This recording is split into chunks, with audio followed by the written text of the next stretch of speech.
साथियों, चैप्टर 117 में हमने आपसे धन के विषय में बात की थी और आज हम बात कर रहे हैं करियर के विषय में। और इन दोनों ही बातों में यानी धन और करियर में कोई बहुत ज्यादा फर्क नहीं है, सिर्फ समझने का और दृष्टिकोण का फर्क है। क्योंकि आजकल करियर चुनाव का मतलब यही है कि उस करियर में शिक्षा प्राप्त करके और धन कमाना ही उद्देश्य है, जिससे जीवन सुचारू और सुगमता पूर्वक आगे चल सके। आपने आजकल ध्यान दिया होगा कि जैसे ही बालक या बालिका 11th क्लास में पहुंचती है यानी 10th पास करके 11th में सब्जेक्ट का चुनाव करना होता है और यहीं से पेरेंट्स की दिक्कतें शुरू हो जाती हैं। वह सोचने लगते हैं कि इसे कौन सा विषय दिलाया जाए, किस लाइन में यह अच्छा कर पाएगा, और यही सवाल लेकर अक्सर वो ज्योतिषियों के पास आते ही हैं। अब यहाँ पर आज का मुख्य सवाल यही है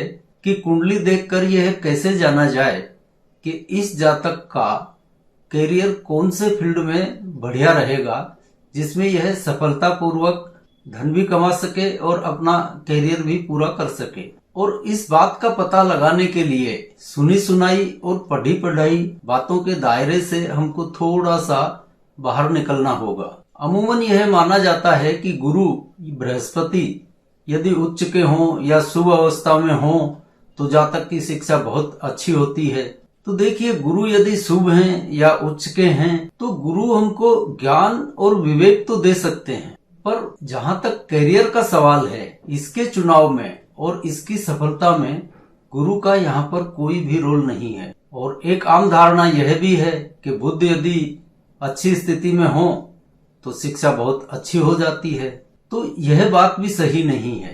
देखिए, गुरु हमको विवेक और ज्ञान तो दे सकते हैं, बुध हमको अच्छी या बुरी मति दे सकते हैं, पर जिस शिक्षा से, जिस करियर से हम जीवन में धन सृजन कर सकें वह इनके हाथ की बात नहीं है। यह थोड़ा सा मुश्किल लगता है कि गुरु और बुध ये उसी लाइन में शिक्षा करवा देंगे जिस लाइन में हमारा करियर बना है। इसको थोड़ा सा समझना होगा।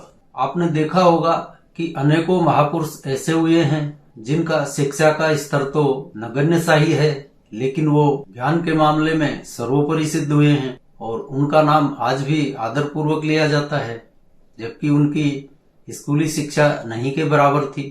इस कड़ी में हम बात करें तो ऐसा कोई व्यक्ति नहीं होगा जिसने संत कबीर के बारे में नहीं पढ़ा हो। संत कबीर के दोहे, उनकी उलटबाजियां हमारे जनजीवन में व्याप्त हैं। इतने महान महापुरुष हुए हैं और कबीर यहाँ खुद स्वयं अपने बारे में कहते हैं कि वो अंगूठा छाप है। वो कहते हैं ना, मसी कागज छुओ नहीं, कलम गही नहीं हाथ। मतलब उन्होंने कागज, कलम, स्याही, दवात इनको कभी हाथ भी नहीं लगाया। उनका कहने का मतलब ये कि इस दुनियादारी की पढ़ाई से मेरा कोई लेना देना नहीं है। कभी रहा ही नहीं, न स्कूल गए न कभी कुछ सीखा। और ज्ञान के मामले में हम सभी जानते हैं कि कबीर किस स्तर के थे। उनके अनुयायी उनको आज भी भगवान समझकर पूजा करते हैं। तो यहाँ पर कबीर के मामले हमको गुरु बृहस्पति की शुभता माननी ही पड़ेगी, क्योंकि बिना गुरु की शुभता के, बिना गुरु की कृपा के ऐसा परम ज्ञान नहीं प्राप्त हो सकता। इसका करियर वाले ज्ञान से कोई लेना देना नहीं है। तो यहाँ पर गुरु की विद्या के मामले में स्थिति कहाँ कैसी बनती है, इस उदाहरण से आप समझ सकते हैं। और गुरु की इसी स्थिति के कारण गुरु सर्वदा पूज्य और शुभ हैं। पर आजकल जिस शिक्षा या कह लें करियर का सवाल है, वहाँ इन गुरु बृहस्पति का कोई रोल नहीं बनता है, क्योंकि गुरु तो सूखा ज्ञान दे सकता है जैसा उन्होंने कबीर को दिया। और आजकल हमको चाहिए गीला ज्ञान, यानी जिस शिक्षा से हम धन कमा सकें, जीवन के सुखों को पा सकें। आज की शिक्षा वैसी है, इसका परम ज्ञान से कोई लेना देना नहीं है। तो हमको इन दोनों बातों में डिफरेंस करके समझना होगा कि हम किस करियर की बात कर रहे हैं। एक तरफ तो हम दुनियादारी की शिक्षा की बात कर रहे हैं, उससे गुरु को जोड़ रहे हैं, तो गुरु वहां बिल्कुल भी सहायक नहीं होंगे। यहाँ पर अलग फार्मूला लगेगा, यानी परम ज्ञान और जीवन यापन के लिए धन कमाने वाली शिक्षा, इन दोनों शिक्षाओं में फर्क है। यह दोनों ही ज्ञान अलग अलग हैं और हमको इसको इसी संदर्भ में अलग अलग करके ही देखना होगा। तो आइए अब समझते हैं कि कुंडली में करियर का चुनाव करने के लिए यानी धन कमाने वाली शिक्षा के लिए किस तरह से देखा जाएगा। आपने एक बात तो अच्छी तरह सुनी होगी कि छात्र का धन उसकी विद्या होती है, और यह जिसने भी कहा है बहुत सही कहा है। और यदि कभी आपने इसका अर्थ समझने की कोशिश की होगी तो इस बात पर अवश्य गौर किया होगा कि जब तक छात्र जीवन चल रहा है, शिक्षा काल चल रहा है, तब तक धन तो कमाने से कोई मतलब ही नहीं है, कमा भी नहीं सकता। छात्र पढ़ रहा है, यूनिवर्सिटी में है, तो कहाँ से धन कमाएगा। ये अलग बात है कि यूरोप, अमेरिका वगैरह में पार्ट टाइम करके कुछ कमा लेते हैं, पर हमारे यहाँ तो ऐसी कोई व्यवस्था नहीं है कि छात्र है और वो धन कमा ले। उल्टे आजकल तो लाखों रुपये पेरेंट्स फीस के रूप में और चुकाते हैं, जो कि बैंकों से कर्ज लेना पड़ता है। उस शिक्षा को फिर बाद में किस्तों में भरा जाता है। शिक्षा का यह हाल है। तो स्कूल कॉलेज में जो शिक्षा प्राप्त की है उसी के अनुरूप भविष्य में धन का सृजन जातक कर पाएगा। इसीलिए छात्र का धन उसकी विद्या कहा गया है। जब तक वह पढ़ रहा है तब तक छात्र का धन उसकी विद्या ही है। और इसके पिछले ही चैप्टर 117 में हमने आपसे बात की थी कि धन कहाँ से मिलेगा।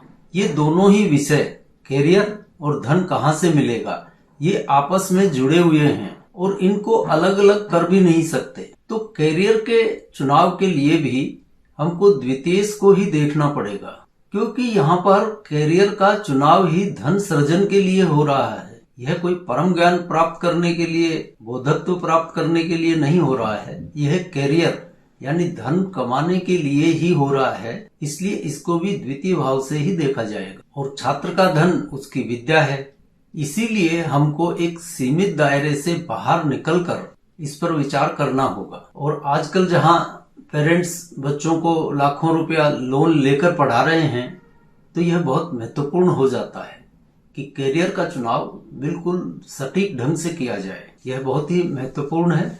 तो इसको देखने के लिए भी हमें द्वितीय को देखना पड़ेगा और अपने भाव से उसकी दूरी, यानी द्वितीय अपने भाव से कितनी दूरी पर बैठा है वह भाव देखना होगा। और इस दूरी के फलस्वरूप जो भाव हमें प्राप्त होगा, उसी कैरियर के माध्यम से इस जातक का शिक्षा काल में भी सफल दौर रहेगा और उसी के माध्यम से धन का सृजन भी यह बहुत अच्छी तरह से सुगमता से कर पाएगा। यहाँ पर आप जो वृक लगन की कुंडली देख पा रहे हैं, इसमें द्वितीय बुध है। तो आज हम कैरियर के विषय में बुध की 3 स्थितियों पर बात कर लेते हैं। अब पहली स्थिति में बुध चतुर्थ भाव सिंह राशि में बैठे हैं। यह अपने द्वितीय भाव से तीसरे भाव की दूरी पर हो जाते हैं। जैसा कि इसी उदाहरण को हमने चैप्टर 117 में धन के विषय में देखा था, यानी धन तो तीसरे भाव से ही मिलेगा। तो इस स्थिति के जातकों को कैरियर में भी तीसरे भाव से संबंधित विषयों का चुनाव ही करना पड़ेगा, तो इसका कैरियर भी सही चलेगा और इसको धनार्जन की मात्रा भी बहुत सुगमता से और अच्छी मात्रा में होगी। अब तीसरे भाव से संबंधित विषयों में गणित, कंप्यूटर, ज्योतिष जैसे विषय आते हैं। सीए, सीएफए, सॉफ्टवेयर इंजीनियर, ज्योतिष, इन विषयों में यदि यह जातक अध्ययन करता है और अपना कैरियर बनाता है तो यह सुगमता पूर्वक जीवन में अच्छा धन सृजन कर पाएगा, क्योंकि द्वितीय यही चाहता है। क्योंकि द्वितीय ने तृतीय भाव खड़ा किया है तो इसकी शिक्षा और धनार्जन का एक ही स्रोत हो, यानी तीसरा, तो फिर यह बहुत सुगम हो जाता है, फिर कोई कठिनाई नहीं आती है। यानी इसके लिए तीसरे भाव से संबंधित विषयों का चुनाव बहुत ही श्रेष्ठ और फलदायक साबित होगा। अब एक बात पर और ध्यान दीजिए कि आजकल शिक्षा के क्षेत्र में भी अनेकों ब्रांचें हो गई हैं। अब पहले जैसा मामला तो है नहीं कि आर्ट्स, कॉमर्स और साइंस 3 विषय होते थे, बाकी तो कुछ था ही नहीं। लेकिन आजकल ऐसी बात नहीं है। आजकल एलएलबी करो तो बीएससी एलएलबी अलग है, पेट्रोकेमिकल एलएलबी अलग है, दुनिया भर की ब्रांचें हर विषय में हो गई हैं। यानी विषयों का फैलाव बहुत ज्यादा हो गया है और यही फैलाव भावों के कारकत्वों में भी है। तो इसके लिए आप जितना कारकत्वों को गहराई से समझेंगे उतना ही इस विषय में फलित करना आसान होगा। अब तीसरे भाव का ही एक कारकत्व है गरिष्ठ खानपान का। शायद आपका ध्यान गया हो इस पर। गरिष्ठ खानपान तीसरे भाव का फल होता है और यहाँ हम बात कर रहे हैं इस तीसरे भाव की ही, यानी गरिष्ठ खानपान से संबंधित शिक्षा इस जातक के लिए सर्वश्रेष्ठ रहेगी धनार्जन के लिए। अब गरिष्ठ खान पान में क्या है, जैसे ये शेफ बन जाए, शेफ बन के कहीं बड़े होटल में नौकरी करे या अपना खुद का रेस्टोरेंट डाल दे, तो यह आसानी से और सुगमता से अपनी शिक्षा भी पूर्ण कर लेगा और धनार्जन भी कर सकेगा। अब आइए दूसरी स्थिति की बात करते हैं, जिसमें बुध, यही वृक लगन की ही हमने कुंडली रखी है, इसमें बुध यदि 7वें भाव वृश्चिक राशि में बैठे हों तो इस स्थिति में क्या होगा। यहाँ पर बुध अपने भाव यानी द्वितीय भाव से छठे हो जाएंगे। तो इस स्थिति के जातक को अपने करियर के लिए छठे भाव से संबंधित विषय चुनने चाहिए। अब आपको पता ही होगा कि छठे भाव से संबंधित विषय क्या हैं, जैसे मेडिसिन, फार्मास्यूटिकल, कीटनाशक या MBBS डॉक्टर वैद्य जो भी हों, ये सारे विषय छठे भाव से संबंधित हैं। और भी अनगिनत विषय इसमें आएंगे, लेकिन मोटे तौर पे हम बता रहे हैं आपको। इससे संबंधित यदि यह जातक करियर अपनाता है उसमें सफल हो जाएगा और बढ़िया धन कमाएगा। यानी इन क्षेत्रों में यह जातक पढ़ाई करता है तो इसका बढ़िया करियर बन जाएगा और कामकाज में भी इसको दिक्कत नहीं होगी। अब एक तीसरी स्थिति भी देख लेते हैं, जिसमें द्वितीय अपने भाव से अष्टम यानी नवम भाव में बैठे हुए हैं। नवम भाव मकर राशि में बुध बैठे हुए हैं जो कि द्वितीय हैं। तो यहाँ पर द्वितीय अपने भाव से अष्टम हो जाते हैं, तो इन जातकों को अष्टम से संबंधित करियर चुनना चाहिए। अब अष्टम से संबंधित क्या विषय होंगे, जैसे LLB, वकालत बहुत बढ़िया प्रोफेशन है अष्टम वालों के लिए। दूसरा, अच्छे सर्जन, सर्जरी में ये बहुत अच्छा काम कर सकते हैं। साइंटिस्ट हो, रिसर्चर हो, यानी जिस क्षेत्र में भी तर्क की आवश्यकता है उससे संबंधित विषय इस जातक के करियर के लिए बहुत सुंदर साबित होंगे। तो ये हमने आपसे कुछ बात की कि करियर किस तरह से देखा जाना चाहिए। आप इसको कारकत्वों को थोड़ा गहराई में जाके समझ लें तो यह बहुत आसान हो जाता है और आप सटीकता से जान सकते हैं कि करियर का चुनाव किस प्रकार से करना है। और ध्यान रखिए, करियर और धन कमाना दोनों एक ही बात है। आज के परिप्रेक्ष्य में यह वो जमाना नहीं है जब हर आदमी बुद्ध होना चाहता था, आत्मा परमात्मा की बातें करता था। आजकल ये सब बातें बहुत पीछे छूट गई हैं। तो धन का जो माध्यम है, करियर का माध्यम भी वही हो। 100% आपको सटीक रिजल्ट मिलेंगे, इस बात को आप अच्छी तरह से समझ लीजिए। द्वितीय बहुत महत्वपूर्ण हो जाता है वर्तमान युग में। यूं भी धन महत्वपूर्ण है इस युग में, तो उस धन भाव का स्वामी द्वितीय वो और ज्यादा महत्वपूर्ण हो जाता है। तो करियर का चुनाव आप इस ढंग से करिए। अब आज के चैप्टर को यही विराम देते हैं और अगली बार मिलते हैं किसी नए विषय के साथ। तब तक के लिए जय जय सिया राम।